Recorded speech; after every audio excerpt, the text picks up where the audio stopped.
Sparking Change for Harmonious Living is a TV show that inspires action. It motivates you to start a journey towards a more balanced, fulfilling life. This show explores well-being through spirituality, mental clarity, and physical health. It covers topics like mindfulness, nutrition, fitness, and spirituality, giving you practical advice to enhance your life. Tune in for a transformative adventure that ignites the change you seek.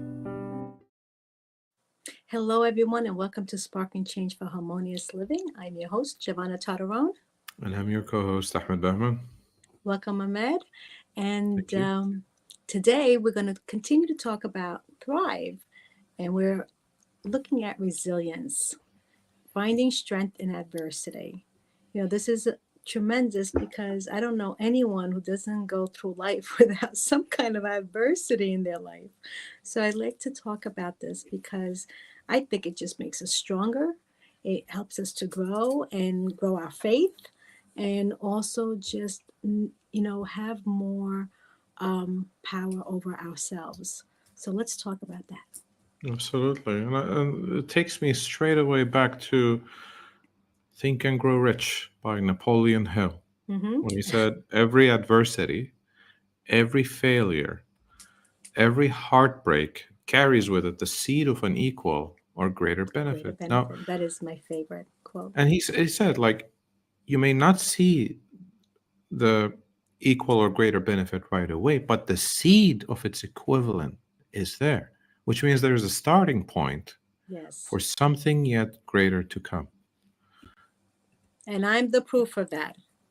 I'm the proof Yes, of that because I've had my own share of adversity in my life, and I see myself now just living life more authentically, more peaceful, and also just trusting that there was a reason why the adversity had to happen in order for me to become who I am today. So absolutely. And when you speak of seeds, the life cycle of nature, I mean, it has to move from seed to stem to blossom and then to fruit, right? Mm-hmm. But everything operates by law. And the reason why you overcame your adversity was that you understood the law and you put the law into practice. So therefore you have benefited. It wasn't too long ago when I was observing nature and I was, speaking to myself, and I go, how beautiful is it that when you look at nature, nature does not know any surrender. It is always moving in accordance with a no matter what attitude, because that's the purpose it's been built to do. Nature is always governed by law. However, we as individuals must deliberately choose to work with the law. Just like the tree usually unfolds from within itself through expression from its tips and roots. The subconscious may feel that this is our roots, and then whatever you express outwardly, it's basically from the tips. But it becomes bountiful over time. Yes. Because you're nurturing it, right? So when it blossoms, its shoot from its stem, and thus it starts to give you its fruits. And you said the magic word, Ahmed. You said nurture, right? Nurture. It's about, we also have to nurture ourselves in order to blossom. And what does that really mean? Because when adversity does hit, we tend to more stay away, feel bad, look at all the reasons why this had to happen. Like, we don't see the light. We're living in the dark. And as long as we're living in the dark, when adversity hits, it really prevents us to understand that it's, calling for change. And this is where it reminds me of Bob when he said, stop thinking of the reasons, even Earl Nightingale, stop thinking of the reasons why you can't and starts thinking of the reasons why you can. And when we're discussing in terms of, okay, what does that mean? That means that you're starting to become more resilient with the thing that you want, the good that you desire. So resilience can transform into an opportunity for growth. But the more we think in terms of opportunities or possibilities, we will start to attract these opportunities into our life, Mm-hmm. because everything is governed by law. Now, there is a cause and effect. The cause is in our own thinking, it's in our own feeling, it's in our behavior, it's in our paradigm. So until we align ourselves With to what we stay want. aligned Mm-hmm. with the things that we want, everything else starts to fall in our own alignment for us. Because not everything that happens to us, but everything that happens for us. And that is one big thing that I had to come to, sense with and understand that it's not happening to me, but it's happening for me. Yes. And, we don't think that way. But when you start to be, to look back, like if I look back at all the things that I went through in my life, I can connect the dots now. Now, and Steve Jobs says that, right? He says you can't connect the dots going forward, but you certainly can connect them going backwards. And I can Absolutely. definitely connect the dots of why I needed to go through all my adversity to be here today. And I go ahead. so I was just gonna say I volunteer at the a breast cancer center. And again, I wouldn't be there volunteering if I didn't go through my journey to help others go through their journey. So it's And all about the experiences that we do have. We have to know that there's a reason for it. It may not yes, at the time be something that we want to hear or accept, but the truth of the matter is we don't go through adversity for no reason. absolutely not. And when it comes to resilience, resilience is also about commitment instead of convenience. Let me repeat that again. Mm, Resilience is all about commitment instead of convenience. I love that. That is so beautiful. And to yourself, can we add a little more? To To yourself, ourselves. to ourselves, yes. To ourselves. Love that. I want to share a little story. Again, it's in the book Think and Grow Rich by Napoleon Hill. And you'll find in that book a section where it says 3 feet from gold. Oh, Bob used to mention that story all the time. I love it. All the Yes. time, absolutely. So we had an uncle of a person called R.U. Darby. And this was in Colorado during the gold fever rush during that time. So this uncle used to, basically found that according to whatever was being spread around, in the community, he decided to get his pick and shovel and start digging for gold. And as he was digging into the mine, after several weeks, he found an ore of gold. But he needed one of those cars, to help him, and some machine, of course, to chip it out, which makes it easier in order to pull it out. And he kept it to himself for some time, but then he went back to his family and neighbors, and he was financially a bit stuck, so he needed some money. So out of their faith in him, they've invested into buying that type of machinery. So he went back to the mine and started chipping away, from one car. He got another car, and he kept going till the point where he managed to pay everyone off eventually. But it took quite a bit of time. After some time, the as he was digging, he lost the vein of gold. Just no matter how far he was excavating, he wasn't discovering anything else coming out from that mine. So what happened? He decided to give up. Now, when he quit, he took all of his cart and machinery and went to the junk man, who had a junkyard, and he sold his equipment for a few $100s. Mm-hmm. Now, if you ask me, is the junk man usually smart? Well, not at all. But this one in particular Mm-hmm. seemed not to be in that category of a person that's not being smart. So what he did, though he didn't have that intelligence, he hired a mine engineer to go to The site. the mine itself and, to see what really happened. And he usually told them that, well, they must have hit a fault line. Usually this happens in gold veins within the earth. So he said, as per, how far they've excavated, it should be within, you'll probably hit another vein of gold within the next 3 feet. And so it was. Now eventually this junk man managed to earn millions of dollars from where someone else had previously surrendered. Now, what did Napoleon Hill tell us? He said, a winner never quits and a quitter never wins.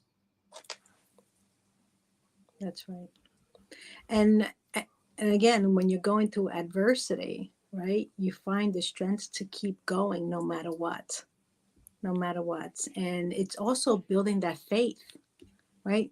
The man didn't have any more faith and he decided to quit. So when you quit, you are separating yourself from, I believe, from your own strength, believing that you can do it, or you can get well, or whatever adversity you're going through.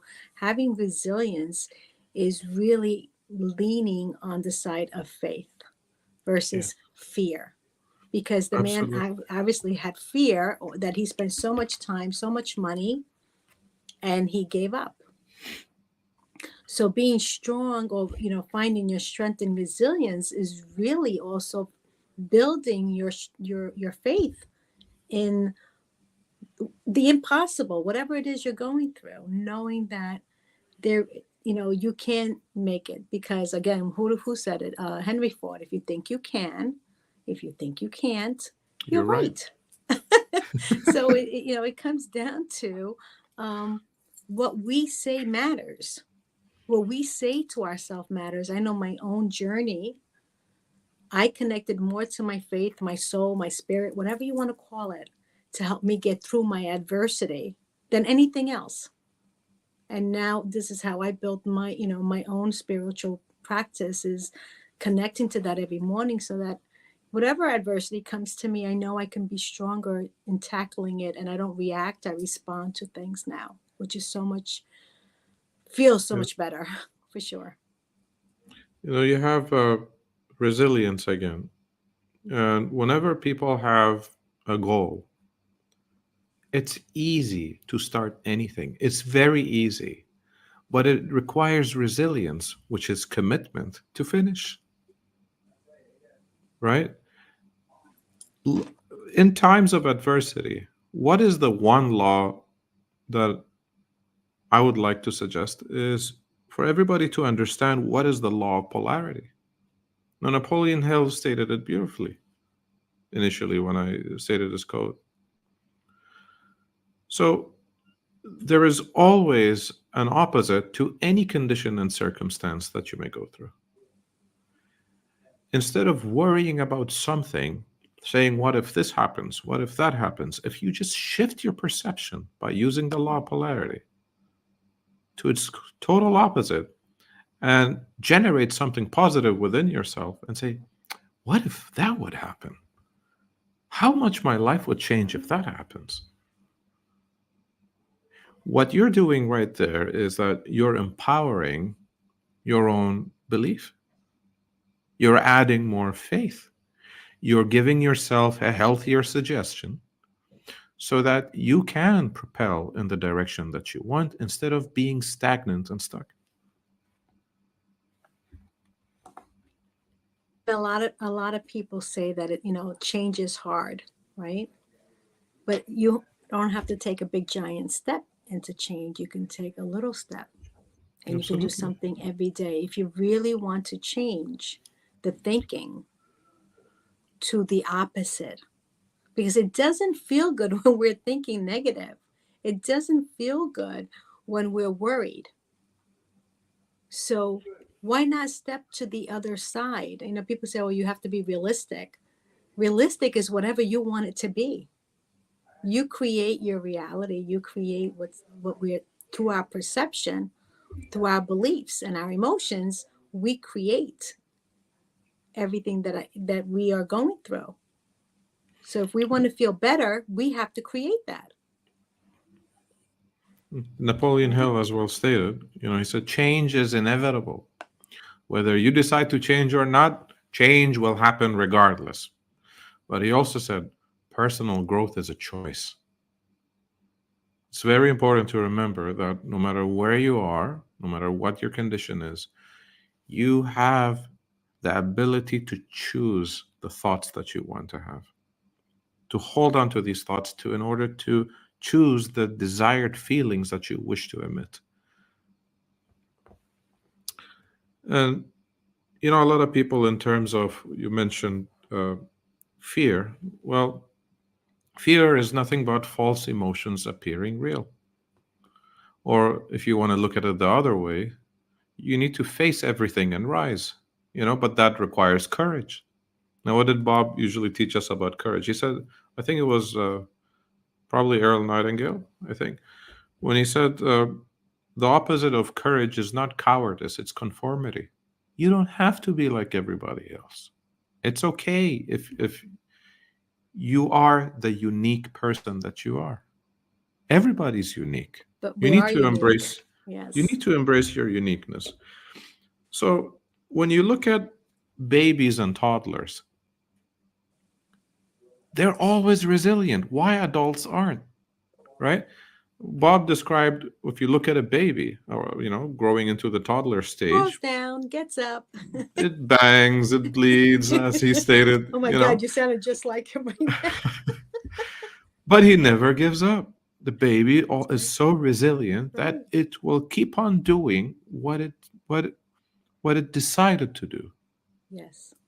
Failure by by by the by the time that you're born never existed.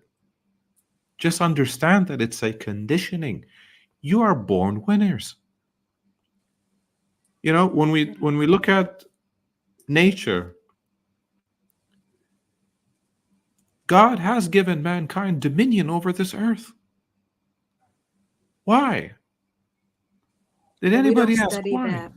We don't study that. We don't look at as we're that powerful, right? We look on the outside to create the changes we need, when the changes we need is right within us, because we really create how we feel. We become stronger just based on how we feel within us. What's outside of us is not making us stronger. It's our own mind, our own thoughts, right? Our own actions.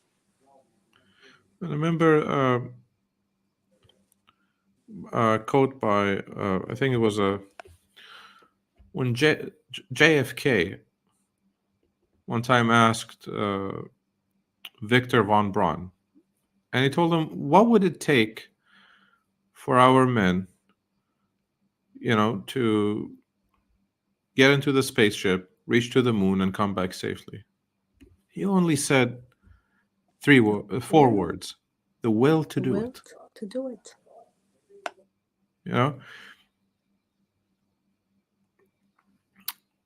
And who was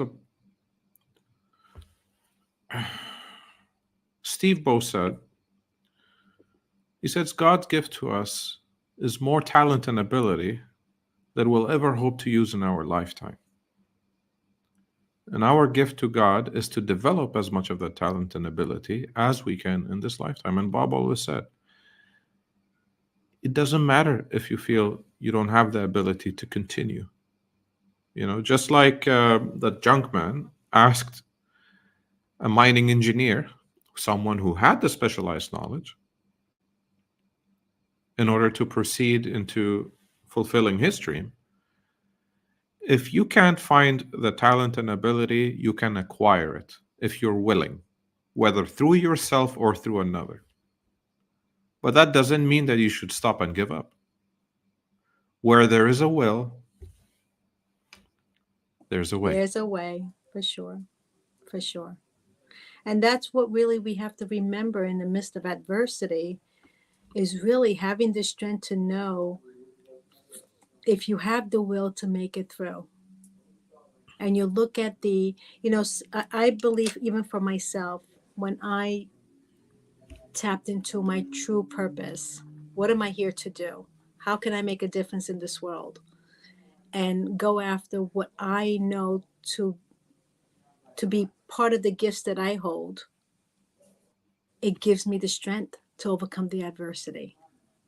Asking for help. I mean, people, I know there's two things that we don't like to do. One is ask for help, and one is say, I'm sorry.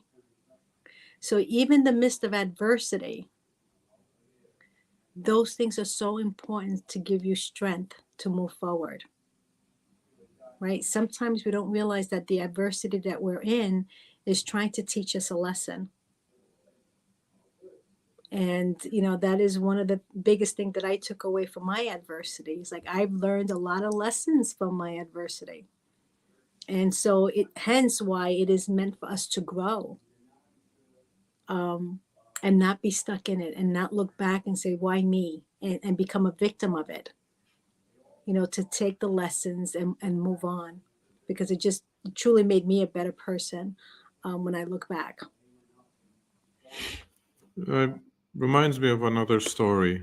Again, I'm going to go back to Bob, a Yes, man you of my do. inspiration. That's right. And, his story was that he owed $6,000 and he was earning $4,000 a year. He said, if I had to basically collect for a year and a half, 18 months straight, without spending any money, he could have paid all his debts. But when he received Napoleon Hill's book, Think and Grow Rich, from a very good friend of his, Ray Stanford, and Ray was a changed man, and he saw how Ray Stanford was changed.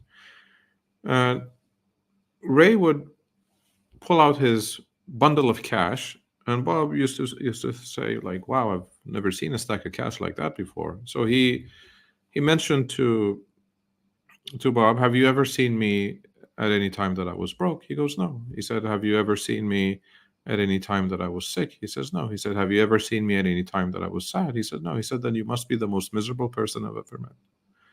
So he gave Bob Think and Grow Rich, and he told him, "I want you to really follow this book, follow the instructions in this book, apply them." That's something that really changed his life. And he said, I started. I said, I read the book, and I followed the instructions in the book. And then I gave a goal to myself that I gave myself a decade to collect $25,000, and I had it on my gold card. And I said, for what I will do in exchange, I'm going to start cleaning floors. He said, I'm not proud. I'm going to go clean floors. So he bought a machine. He borrowed the money from his grandma, which he was never going to, it was difficult for him to, he didn't think he was ever going to give her back. And he went to start cleaning offices. So as he was going through, one day in midday, as he was walking down the street in the city, he collapsed. He collapsed out of exhaustion. He woke up, opened his eyes, found himself surrounded by people. And they were asking him, "Are you okay?" And it's like he didn't know what really hit him. But that didn't let him be the reason to stop. This is what I want to get into here. He was resilient enough to continue with full faith, looking at his goal card, holding on to that vision, exercising that plan into action. And he said it wasn't very long until he was introduced to people whom he partnered with. And it wasn't very long after that he was operating in 5 different cities in 2 different continents. Yeah. He said the very first year I took it to over $175,000. And within the second year, he took it to over $1 million. That's the difference. That's the resilience you need to have. That's the commitment you need to put down. You never know. If he would have stopped the day he collapsed, he would not have earned all the wealth and abundance that he dreamed of having. He had absolutely the will and the desire, the burning desire, like we The burning studied. desire. to be resilient, to keep going no matter what, right? And to trust. And also, it's so important. Like, he made connections, right? He opened Yes. himself to people to get help, to help him grow that business. So, when we say we're never alone, we're never alone. You have No. to open up yourself to receive, because everything that we need is already here. Nothing is created or destroyed. It's already here. That's what another thing he says to us, right? And he Everything that says, we oh, need. sorry, go ahead. No, I was just saying, everything we need is never created or destroyed. It's already here. It's just It's someone all needs to get on that frequency of receiving it. absolutely. And he said something else as well. And it stuck in my head for the greater good. Hmm. He always said, give freely and graciously receive. Give freely and graciously receive. Whoever's offering you anything, there's a reason that you may not understand, but don't let your ego stop your way from receiving the good, that it may fulfill something else in your life. So beautiful. And of course, I always say the only way to receive, giving is a way to receive. Yes. So that was so beautiful. So I hope everyone, we're going to take it down to a landing. This was a beautiful show. Thank you, Ahmed, for sharing your Thank wisdom. you. And again, everyone, I hope you took down some notes, because being resilient and having resilience is only going to help us to grow and become a better version of ourselves every day. And in the midst of adversity, know that there's something better out there, spurting from the seed because of the adversity that we go through. So thank you everyone for watching. And until next time, I'm your host, Giovanna Tartarone. I'm your co-host, Ahmed Bahman. See you next week. Bye-bye. Thank you, everyone. Thank you for joining me on Sparking Change for Harmonious Living. I hope that our episode today has ignited a spark within you to create positive change in your own life and in the world around you. To learn more about how you can become a guest or supporter, head over to sparkingchangenow.com. If you enjoyed today's episode, please consider subscribing, sharing, and leaving a review. Your feedback is incredibly valuable to me, and it helps me to continue producing content that sparks change in each of us and the world. You can find us on various platforms, including Google Play Store, Apple App Store, YouTube, Facebook, Roku, Android TV, Apple TV, and Amazon Fire. Thank you again for watching, and I look forward to having you join me again next week on Sparking Change for Harmonious Living.